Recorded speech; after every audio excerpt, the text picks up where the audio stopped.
If you've been feeling a bit of a pinch at the gas pump lately, you're definitely not alone.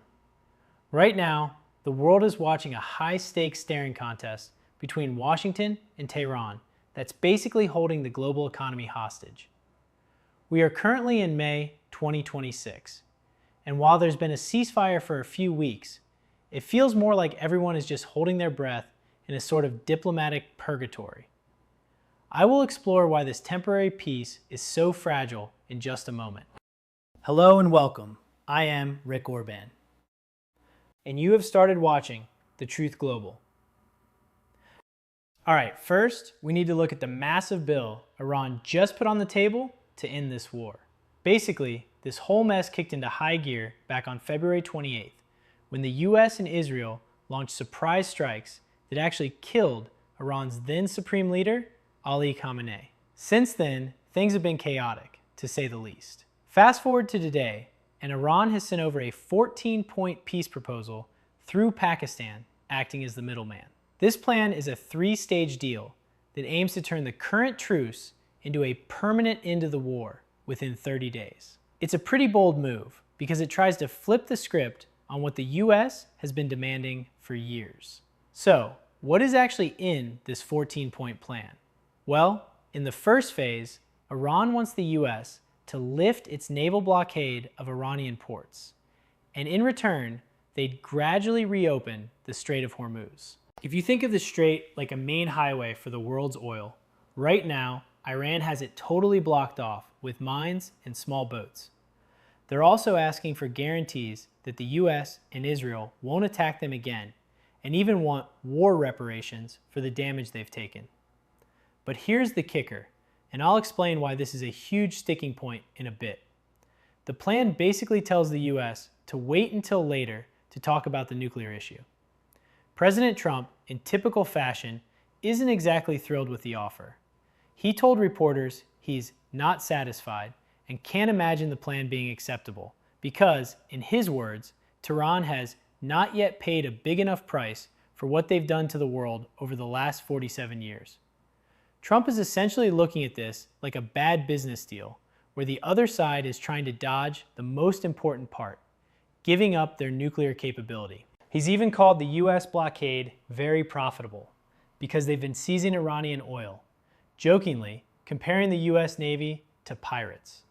While the politicians are arguing over paper, the situation on the ground, or rather on the water, is getting intense. There are over 850 ships currently trapped in the Gulf because of the closure of the strait, and about 20,000 sailors are just sitting there, running low on food and water.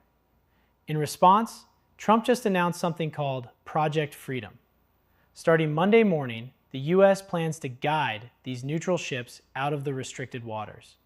He's calling it a humanitarian gesture, but he's also warned that if anyone interferes, it will be dealt with forcefully.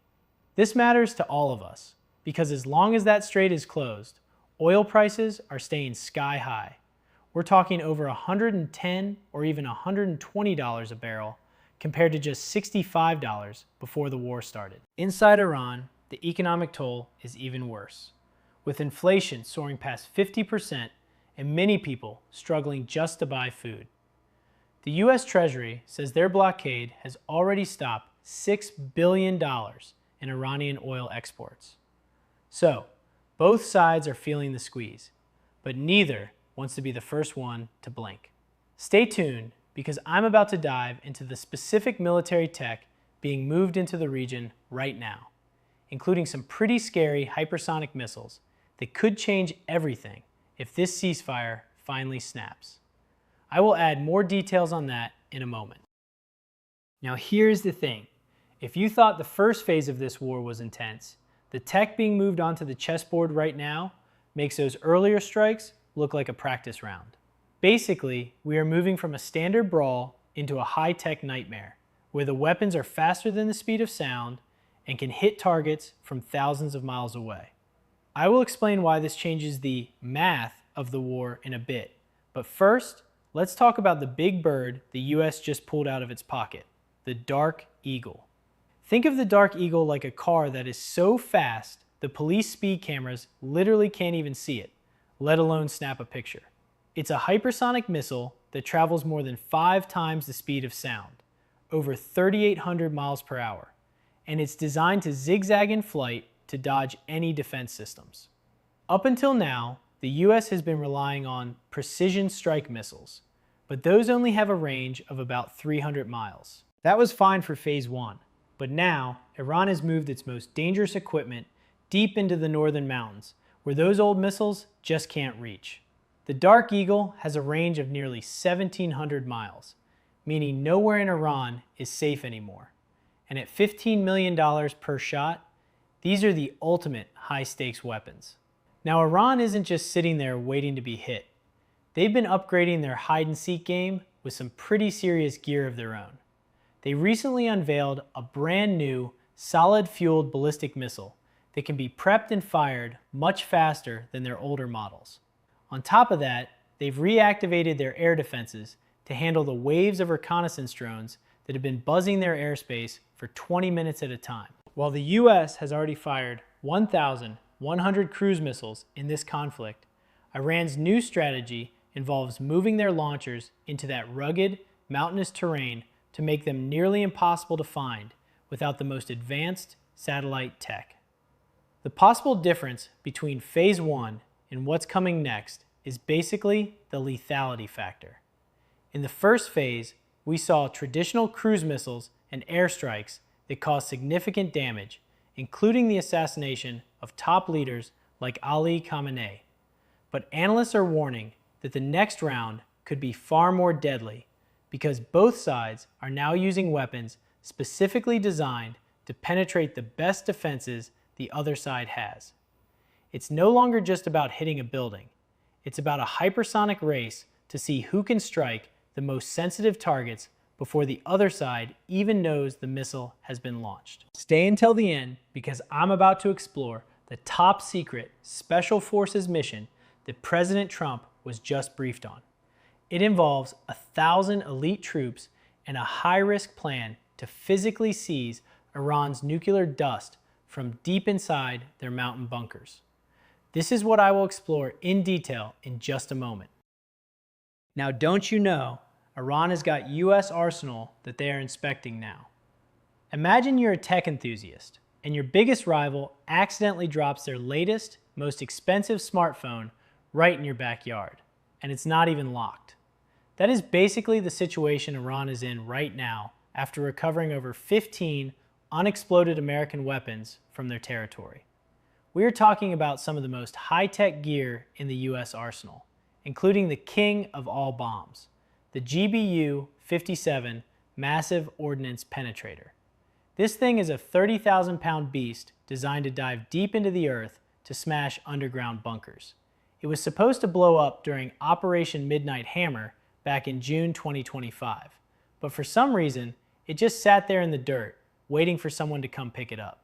I will explain why this is a massive headache for Washington in a bit, but first, let's talk about how Iran actually rips the guts out of these weapons to learn their secrets. Basically, reverse engineering is like a high-stakes version of taking a toaster apart to see how it works, except the toaster can blow up your neighborhood. Iran's Revolutionary Guard, IRGC, has already moved these weapons to their technical and research units. They don't just look at the outside. They carefully disassemble every single wire, circuit board, and fuse mechanism to understand the logic behind the weapon. They've done this before, famously with a US stealth drone back in 2011, and within a few years, they were flying their own clones of it, one of which the US actually had to shoot down just last month. This copy-paste strategy is what I will explore in detail in a moment, because it's exactly how Iran is planning to upgrade its own military on the US taxpayers' dime. Now, you might be wondering, will this be a real threat to the US?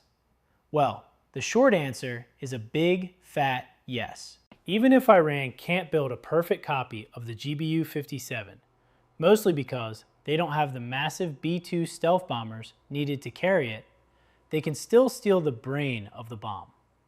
By studying the casing and the guidance architecture, Iranian engineers have already claimed to develop a special warhead for their Fateh hypersonic missile. While the US version can punch through 60 meters of concrete, the Iranian version can already do 20 meters, and it's only going to get better now that they have the real thing to study. Plus, they've got their hands on Tomahawk cruise missiles, which means they could learn how to make their own missiles much harder for the US to jam or distract with electronic decoys. But here's the kicker, and this is what really keeps military planners awake at night. Iran might not keep all this homework to themselves.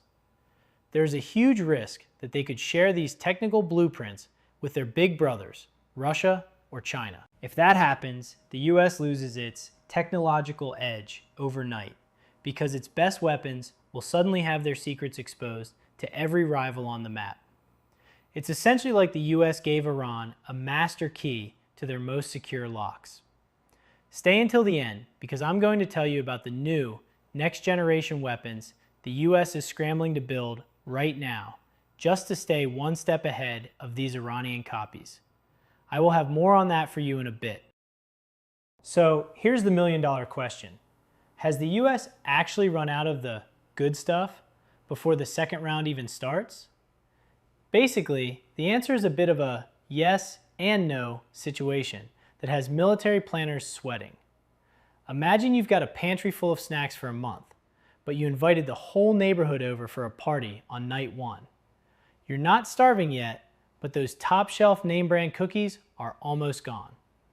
Reports show that in just 7 weeks of fighting, the US has burned through nearly half of its most exquisite or high-end missiles, including the Patriots and THAAD interceptors we use to stop incoming attacks. We've fired over 1,000 Tomahawk cruise missiles already. That's about 30% of the entire Navy's stash, and used up more than 1,100 JASSM stealth missiles.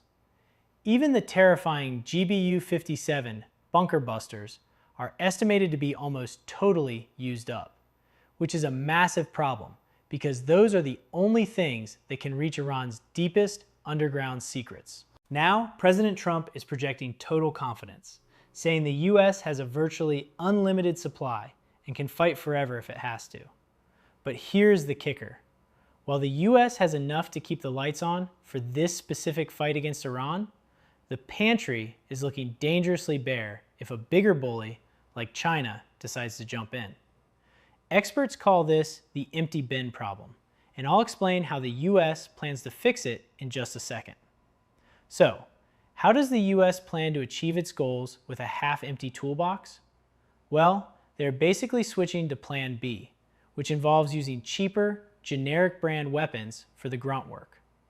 Instead of using a $2.6 million stealth missile for every target, they're starting to use JDAMs, which are basically dumb bombs with a cheap GPS brain attached, and a new low-cost drone called Lucas that is a direct copy of the drones Iran uses. To get the production lines humming again, the Pentagon is asking Congress for a massive $30 billion to $70 billion boost just for munitions. They're also trying to supercharge the system by bringing in tech startups to build cheaper, faster drones instead of relying only on the giant, slow-moving defense companies. The ultimate goal for Washington right now is peace through strength, basically showing Iran and the world that even if the cupboards are getting bare, the US is still the biggest guy in the room and is willing to spend whatever it takes to stay there. But stay until the very end, because the real gamble isn't just about Iran. It's about whether the US can rebuild its missile mountain fast enough before someone else decides to test their luck. So where does this leave us? Right now, we're in a high-stakes waiting game. The US has achieved some serious tactical damage, even taking out top Iranian leadership. But they haven't been able to fully disarm Iran or stop them from closing the Strait of Hormuz. Iran still has about 70% of its missiles left, and they've proven that their underground missile cities are basically immune to even our biggest bombs. On the other side, the US is facing a window of vulnerability, where it could take 1 to 4 years just to get back to where we started before the war began. It's a classic case of winning the battle, but potentially risking the future. Whether this ceasefire turns into a real peace or just a pit stop before a much larger explosion is anyone's guess. But one thing is for sure, the world's map and the way we fight wars have been changed forever. Thanks for sticking with me through this deep dive. I'll see you in the next one.